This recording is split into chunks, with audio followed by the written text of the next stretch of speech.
Hello everyone, let me welcome you to this second episode of CL Uni-Verse, where we discuss about various top universities, and we have started discussing about ISB in the previous episode, where we had invited Mr. Venkatesh Chaturvedi, right, and we have had a wonderful discussion with him last time. We all know Mr. Venkatesh is an alumnus of IIT Patna and ISB Hyderabad. So, Mr. Venkatesh, welcome to the episode. Glad to be back here for the second episode. Yeah. So, continuing from the previous discussion, there are various questions which came to my mind after we completed the discussion. So, the first thing that I want to ask you is, as a student, what is the feeling like during ISB, and what will a student gain at ISB? Which is different from other universities, the other top MBA institutes in India. Right. I think a very, very interesting question, right? Because as we know that ISB is a one-year program, right? And therefore, we have a habit of calling it a year of transformation. It indeed is a year of transformation because of the kind of rigorous curriculum as well as extracurriculars that you get exposed to. Right, and therefore, it's a very unique experience to be part of ISB, wherein I call it as a roller coaster ride, because there are ups and downs, and there's a journey and a cycle of emotions that one goes throughout that one complete year, because it's a power-packed MBA course that you're exposed to, right? Yeah. So academically, how is it? So what is a student gaining out of the program, which is different, as I said, from other MBA institutes? Yes, right. So, essentially there are, a lot of courses, just like any other MBA, curriculum that you get exposed to. In the initial 4 terms, you get exposed to some of the mandatory courses, which are, for everyone, going to be the same. Subsequently, you are exposed to some elective courses. So, it's a mix of, some fixed courses and some elective courses.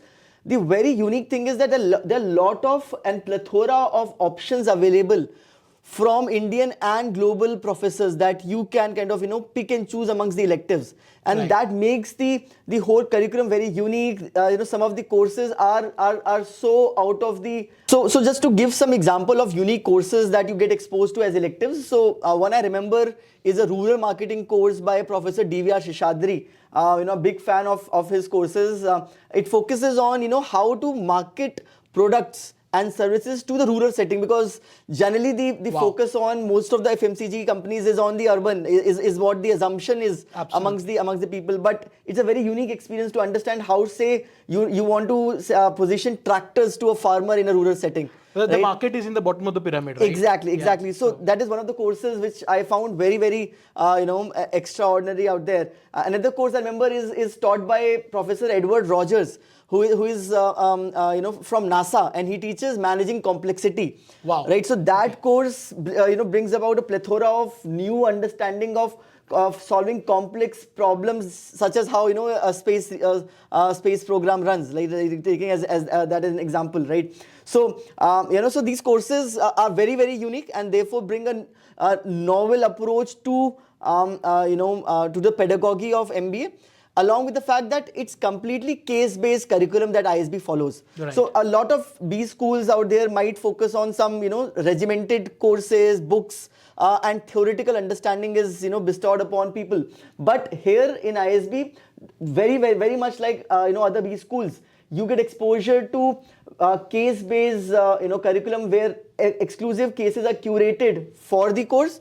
In fact, one of the things which I like about ISB is that most of the cases are also not just copied and pasted from the global B schools, right. But there are professors working on indigenous India-based cases. Wow. Which is very unique, I feel. Yeah. Okay, great. Yeah. So one of the important parts of an MBA education in India specifically, right, is the internship program. Right. The SIP, as we call it, right, which is a 2-month program where people go to the actual company for a project or for training or for some kind of an internship. Sure.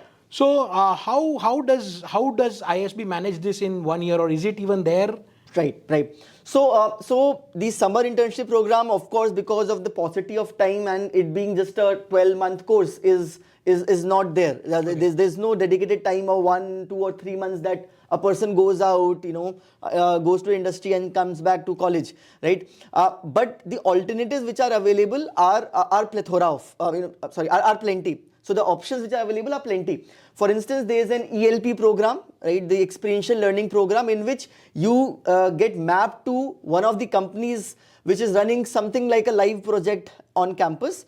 And in your spare time, apart from academics, on weekends, you get to basically work for a particular company and get an experience of working with them on some work stream or a project that company might be working upon. Similarly, there are pro bonos, right? So pro bonos, ELPs are two major things which kind of replace the concept of internships at ISB, right, and give you an industry experience. And again, just taking it from there, curiosity, kind of a question.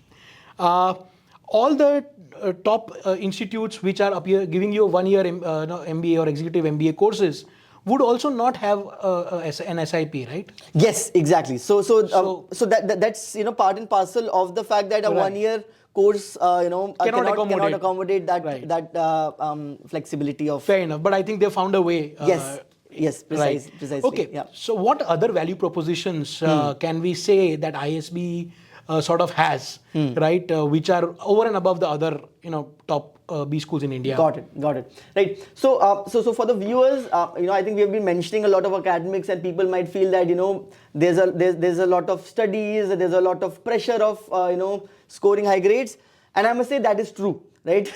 There's a lot of there's a lot of competition, because the brightest and the best minds out there are running for the best jobs or the best grades on campus. But that does not take away from the fact that there is a plethora of extracurricular and outside academic opportunities available at ISB.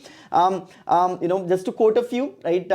You have a lot of clubs. You have professional clubs, as well as you have a lot of cultural and sports clubs, so to say, and therefore you get exposure to kind of bond with your cohort members. Say for under consulting club, under marketing club, under public policy club, on the fun side of things, you get to bond on something like a dance club, a music club, right? Apart from that, you also have an opportunity to play something like so if you're a sports lover, right, there's a something known as ISL. Right, and I've been playing ISL since the last 3 years now, which essentially is a IPL form of auction-based sports tournament panning across 3 months, and alumni as well as the current batch students play in different teams out there. So basically, one of the things that I kind of find very unique, just taking this as an example, is that whatever ISB brings to the table to the students and the alumni is so out of the ordinary and extraordinary and unique that it gives a very good experience, be it sports, be it academics, be it dance, drama, music. So you make it sound so much fun that I want to now probably try for an ISB admission. So okay.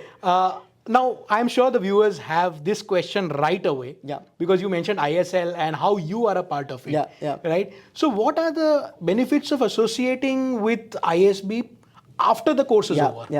Great question, because a lot of time you feel that 1 year is done, 1 saal ho gaya hai, maybe you are then disconnected from the college, maybe college is not taking care of you, and so on and so forth. But believe me, ISB takes care of its alumni a lot, So there's this, saying from which gets passed on from one batch to another, that alum Bhagwan hai, right? And that actually is very, very true, because and I'll tell you why. Because one of the culture which ISB has been able to cultivate in the last 20 years is that every batch gets a lot of help from the alumni, cohort. So I would proudly say that if a current batch student texts an alumni on LinkedIn or any other social media platform, 8 out of 10 of them would reply and help you out. And because that culture has developed, right? ISB also therefore takes care of their alumni in several ways. As I mentioned, if you are into sports, there's ISL that you can participate. You can play cricket, ultimate frisbee, football, and 15 other sports. Right. If you want to take care of help of the CAS, or the Career Advancement Service, or the Placement Committee, as we call there. So your job opportunities are also available for the alumni. There's a complete job portal of ISB which whichever batch of ISB you have graduated from, you can always get new job postings there. Okay. Right. Apart from that, there's a network of web chain where 15,000 plus alumni are currently present. So if you want to seek help on any matter, you can always shoot an email. Someone or the other will help out. I remember, just to quote a few very interesting examples, there were a lot of people who were kind of, sharing the World Cup tickets when the World Cup was out. There were a lot of people who were talking about, helping each other out on, getting a new home, a rented accommodation. So all kind of that support system has been created, within the alumni community by the college and by the alumni for themselves as well. Wow. And then you basically get mapped to different chapters, city chapters, global chapters of ISB. And therefore you can, there are a lot of offline events organized, say in Delhi, in Bangalore, in Los Angeles, in different cities by ISB officially, so that you can come and meet and kind of still be bonded to the school. Wow, Yeah. superb. So then my next question is, again, you already treaded there, Yeah. but how does a student sort of realize that he is a good fit for ISB? How does a student know that? Or what are the parameters on which a student may decide, a working executive may decide that I am a right aspirant for ISB as a brand? Got it. Right. I think I will be able to express this with a few examples, but let me, before I get into examples, just talk a few things in general, about what should a person look at while applying to ISB, and what kind of things that I feel would be a great value add for them. So I think the very fact that ISB has working professionals, right, ranging from 2 years to 20 years, right, is testimony to the fact that you get a diverse range of people to interact with, right, and therefore that itself is a great motivation for people with diverse backgrounds, work experience, different expectations to come to ISB, right? So it's not going to be a one fits all curriculum for you or an experience for you. And therefore what I also kind of strongly believe in is the fact that journey of every ISB student is very different from each other. Right. So some people, say, coming with 8-9 years of experience may, say, get a VP role after ISB, right? Some people coming with 2-3 years experience may get, say, a senior associate or a consultant role in consulting, for example, right? So the idea is that there's everything for everyone, right? Even so, and just to quote a few examples of very diverse kind of students who have been part of ISB, right? There have been national level sports players, like for example, there's Ajay Jayaram from the class of 23, who happens to be, so now he's retired from badminton, but till about a few years back, he was ranked number 1 globally. I mean, ranked number 1 in India for badminton, and he was globally ranked 13 in badminton, and he represented India in different places, and he's right now working at McKinsey. So can you just imagine that a sports person came to ISB, is now at McKinsey doing consulting, right? So therefore the range of experiences is varied, and therefore there's everything for everyone is what I would say. So are we saying that there is nothing like a best fit? Exactly. And anyone can try and get into ISB. Exactly. And that is why the school strongly believes in diversity, because they know that they can get people to switch jobs, to switch functions, to kind of tread into the same industry, grow as a leader, and whatnot. And therefore, it will be very unfair for me to say that, only these kind of people should apply to ISB. So, the natural question that follows from what we just discussed is, if a student has 2 or 3 years of experience in his own family business, does that act as a detriment to his admission at ISB? Or because we don't have documentation, the right documentation is not available for a person who's working in his own business. Right? A working professional in a job has his salary slips and his offer letters and his appointment letters and stuff like that. So what do you think about that? Yeah, no, so it's not a detriment. So, in a nutshell, there's nothing stopping a family business person and applying, to ISB. Even for that matter, if you're not completely on a full-time payroll, ISB is very, very, very flexible on the matter of the kind of employment that you are involved in. So they take care of freelancing, they take care of people doing their own businesses, they take care of your contractual work, and therefore in the application you will find a lot of options available, for considering all these kind of engagement in terms of employment opportunity, because what they intrinsically believe is that whatever you have done, if it is adding value to a particular business or creating value, or you are impacting people's life in some way or the other, it should be valued as good as a full-time employment. Right? And therefore they take care of these matters by asking for your income tax returns and so on and so. There's a lot of different kind of documentation. So there are ways to prove that you've worked somewhere. You worked somewhere. And you need not have a salary slip or a appointment letter, so to say. Correct. Or an experience letter. Yeah, and to add to that, I think generally a follow-up question on this for a lot of people is that there's also a recommendation that one has to give. Right? I'm working in a family business. Do I ask my father to give a recommendation letter? Right? So the answer is that there are a lot of clients that you might have. There are a lot of vendors that you might be working with. So those become a very, very legible people who source of letters of recommendation. Exactly. Yeah. Okay. So there's nothing stopping you from applying if you're a family business person. Right. Yeah. Great. So that gives a lot of insight. So now the next question that is a very natural one again. Is, let's say I have an experience of 4, 5 or 6 years in IT and I want to probably go into marketing and finance. Got it. Or I have an experience in a bank and I want to get into IT. Right. However, right. So how difficult or different or how possible is it to sort of transition into a different career? Right. See, I wouldn't say that it is very easy, right? Because of the fact that you have to make an effort to make the transition. But ISB definitely gives those opportunities to you.